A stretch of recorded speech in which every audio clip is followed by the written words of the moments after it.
নির্মীয়মান সরকারি ড্রেনের মাটি অবৈধভাবে বিক্রি করার অভিযোগ পূর্ব বর্ধমানে। আপনাদের জানিয়ে রাখবো আরো একবার, নির্মীয়মান সরকারি ড্রেনের মাটি অবৈধভাবে বিক্রি করার অভিযোগ পূর্ব বর্ধমানে। নির্মীয়মান সরকারি ড্রেনের মাটি অবৈধভাবে বিক্রি করার অভিযোগ পূর্ব বর্ধমানে মেমারি থানার অন্তর্গত দুর্গাপুরে। অভিযোগের আঙুল দুর্গাপুর গ্রাম পঞ্চায়েতের স্থানীয় সদস্যের দিকে। মেমারি 1 নম্বর ব্লকের দুর্গাপুর গ্রাম পঞ্চায়েতের বড়র 278 নম্বর বুথে পঞ্চায়েতের একটি 130 ফুটের মতো ড্রেন নির্মাণের কাজ চলছে। জেমস নির্মাণ করার জন্য যে মাটি তোলা হয়েছিল, এই মাটি নাকি অবৈধভাবে বিক্রি করা হচ্ছে। নিজেকে তৃণমূল কংগ্রেসের বুথ সভাপতি বলে দাবি করে এমনই অভিযোগ লিখিত আকারে মেমারি থানায় ও মেমারি 1 নম্বর ব্লক সমষ্টি উন্নয়ন আধিকারিককে জানিয়েছে গোলাম রহমান মল্লিক নামে এক ব্যক্তি।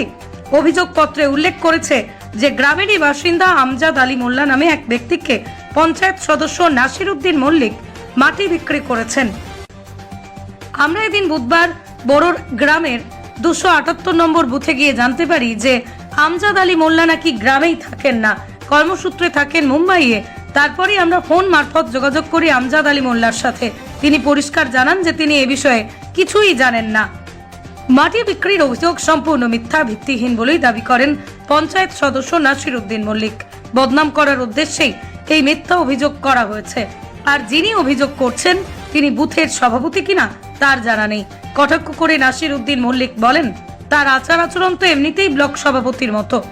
পঞ্চায়েত সদস্য নাসির উদ্দিন মল্লিক বলেন যে ড্রেন তৈরি করতে যে মাটি তোলা হয়েছিল, সেই মাটি স্থানীয় মসজিদে দেওয়া হয়েছে সম্পূর্ণ বিনামূল্যে।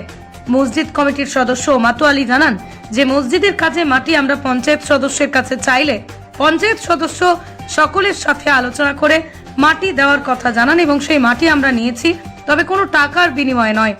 এদিকে অভিযোগের সত্যতা যাচাই করতে ঘটনাস্থলে যান দুর্গাপুর গ্রাম পঞ্চায়েতের উপপ্রধান নিতাই ঘোষ ও মেমারি পঞ্চায়েত সমিতির সদস্যরা।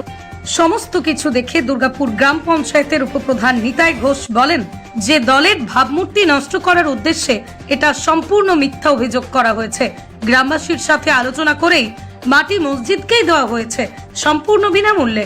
এবং তিনিও বলেন যে নিজেকে বুথের সভাপতি দাবি করে যিনি অভিযোগ করছেন তিনি আদৌ বুথ সভাপতি কিনা তারও জানা নেই।